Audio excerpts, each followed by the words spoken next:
You may have done your best. You gave it your heart and soul, but you didn't get the position. The relationship didn't make it. The business didn't succeed. God is saying to you, how long are you going to mourn over what you lost, over what didn't work out, over what wasn't fair? God told Samuel, fill your horn with oil and be on your way, for I have chosen another king for you to anoint. God was saying, Samuel, you're focused on what you've lost.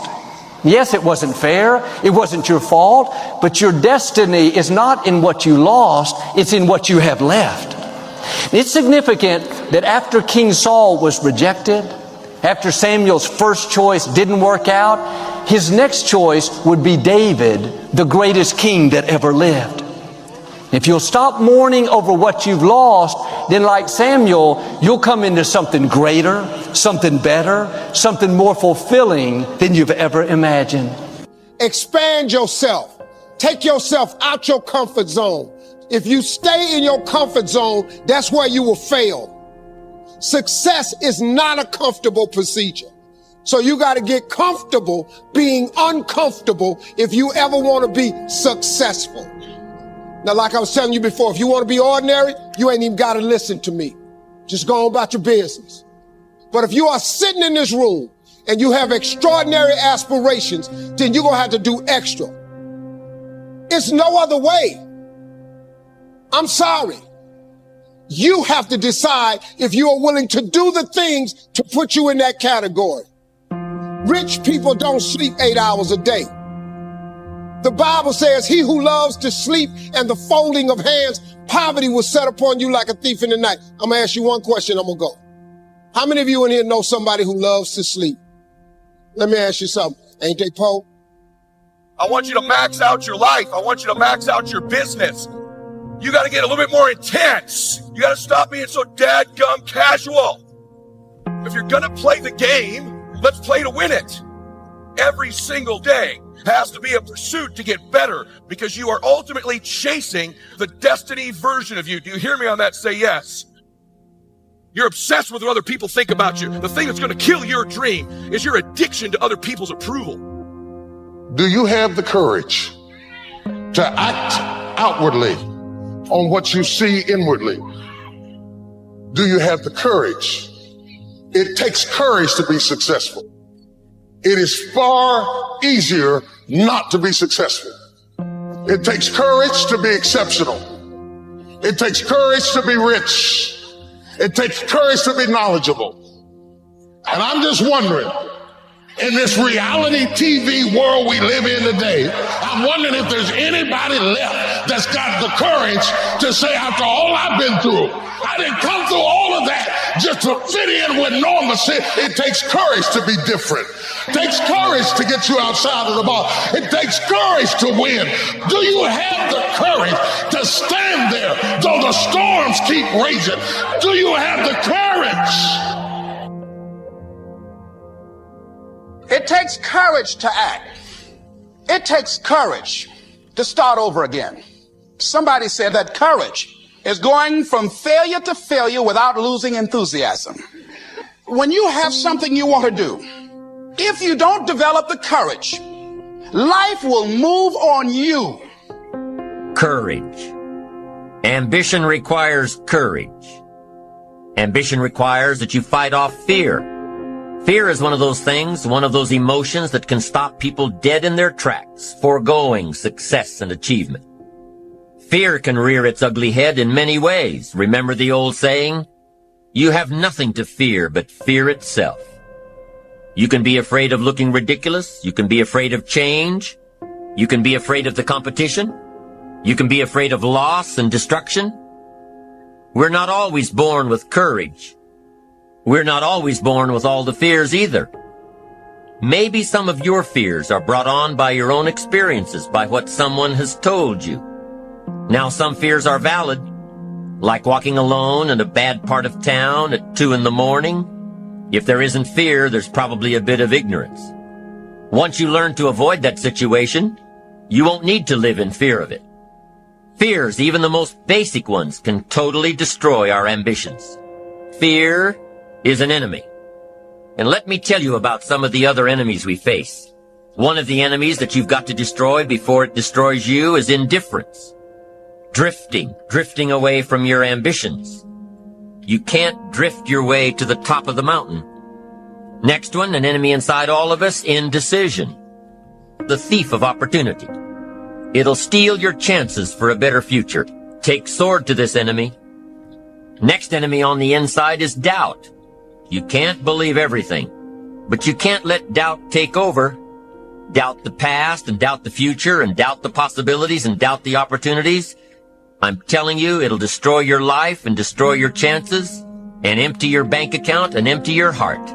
Get rid of it. Next is worry. We've all got to be alarmed, but we don't want to be conquered. 3 o'clock in the morning, your daughter's not home yet. You've got to worry. But you can't let worry loose like a mad dog that drives you into a small corner. Drive them into a small corner. Whatever's pushing on you, you've got to push back. Guess where illness is in your life? Illness is constantly testing the outer edges of your health plan. And if illness can find a weak spot, it'll muscle in and take the territory. Unless you've got enough discipline and power to say, I'm going to fight illness like an enemy. The next enemy inside is overcaution, the timid approach to life. And if you let it go and go and go, it'll conquer you. Timid people don't get promoted. They don't advance and grow and become powerful in the marketplace. Do battle with the enemy. Build your courage to fight what's holding you back. Do battle. Have the courage to fight back. Here are a few techniques to help build your courage. Number 1, put all remote possibilities out of your mind. Don't spend your time thinking about all the bad things that might happen to you. Courageous people don't worry about the unlikely, things out of their control. They concentrate on what they can control. Number 2, make a list of the worst that could happen, and you'll probably see that it's not so bad after all. Once you face your fear, you can move on. And if you've looked at the possibilities beforehand, you'll probably never be faced with the situation at all. And by contemplating what might happen, you'll chart your course to make sure that it doesn't. And the third technique to build your courage is to imagine the alternative.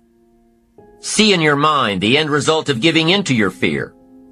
Then really feel the gain of following your ambition courageously. Weigh the two.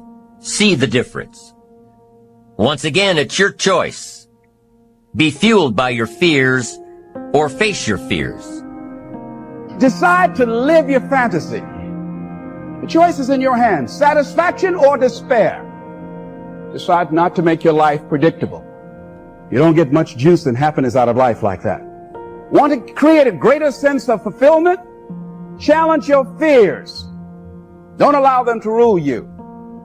You have this kind of convoluted, limiting belief about why you can't do something right now that's your own BS story you keep telling yourself. How about you just decide it's a lie, even if it is true? Listen, you don't have to be great to get started, but you have to get started to be great. But it's hard to let go of what you've been holding on to for so long, even if it's not working anymore. It's really hard to let go. It's like, beg you, see it differently. I beg you to let go. It's not normal. It's just old. It's time to drop it and move forward. You may be a product of your past, but you don't have to be a prisoner of your past. Everything that's inflexible and everything that's not ready, everything that's backwards and everything that's negative and everything that's carnal and everything that's holding me back, I refuse to take it over into another year and waste another new year with an old mind. The devil is a lie. Just because you're used to it doesn't make it normal. Some of you are taking too much time trying to convince people to love you that do not matter. Tolerating and trying to get people engaged that don't matter, that don't care, that are never ever going to help you get into your destiny. I came to preach to somebody who everybody else might have given up on you. And life might not be where you want it to be. And you might not have been what you could have been. But it's not too late to become who you are. Depending on anybody else. It don't matter what your mama think. It don't matter what your coworkers think. It don't matter what your siblings think. It don't matter. This decision is yours and yours alone.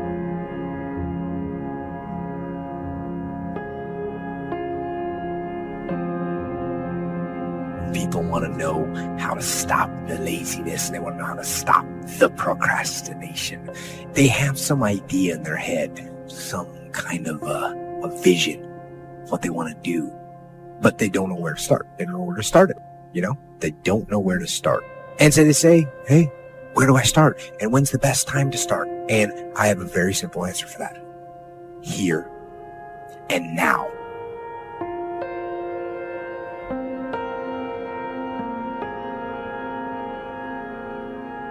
God may be giving you more to work with than what you are working with at this time. You may have far more things that you can potentially do than what you're doing right now. That's why I don't like to hang with low-thinking people, because they'll make you underutilize what God has given you.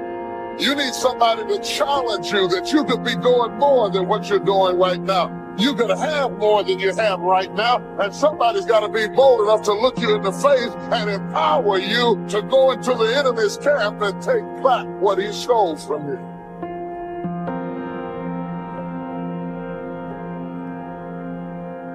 For every time you have a plan, a dream, an aspiration, or a goal, do you know what happens every time you have one of those? This thing comes along called life. Life is hard. It happens to everybody. Life has disappointments. It's got peaks and valleys. You're going to lose somebody you care about one day. That's a valley.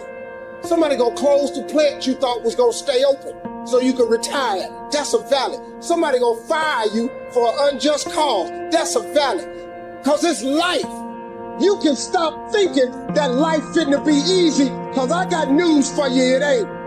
And those problems you think you've got right now, when do problems really become problems? My problem becomes a real problem when I lose my perspective. My problem becomes a real problem when I give up and I just say, forget it.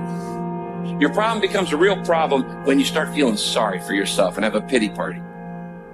Your problem becomes a real problem when you get bitter and you start blaming everybody else for your unhappiness. That's the real problem. Guys and gals, don't give up. Man, if you get to the point where you're kind of weary and you're going, I'm facing struggles at every turn, don't give up. You just need some faith, man. Faith don't make it easy. Faith makes it possible. We find ourselves announcing our standards to our relatives, our friends, our associates. We shout our beliefs and condemn those who believe any differently, but then we don't walk the talk. We end up acting in a way far different from the beliefs we've shouted. This is inconsistent. This leads to a loss of credibility among those who watch us. And more importantly, this leads to a loss of credibility within ourselves. The only thing worse than one who is inconsistent in applying their self-imposed disciplines is one who has never considered the need or the value of discipline at all. So what kind of courage do you have? Is yours sort of floating between depending on the situation? Or do you know the difference between right and wrong for your life? And you've made up your mind. Our mind is the control tower of our life. All of our decisions are there. And the truth is, whatever we are today is the result of what we've been thinking about all those years. As a man thinketh in his heart, so is he. So if you don't like what's going on around you, maybe you should ask yourself the question, what am I thinking about? What do I think about myself? What do I think about other people? What we think about is really what controls us. This is the control tower. That everything else is a result of how we think. And we can't control everybody else and control of all of our circumstances, but we are going to respond to circumstances in one way or the other. And so what you have to ask is this: what is it that determines what I think? This mind of yours controls everything else in your life. Are you satisfied with your life as it is? Are you? Is your life giving you what you want? If you had your life to live over again, could you have done more than what you've done thus far? When I ask audiences that, most people agree, yes, I could have done more. I know I could have done more. I've wasted a lot of valuable time. You're going to lose something, lose money. You can recapture that. Don't lose.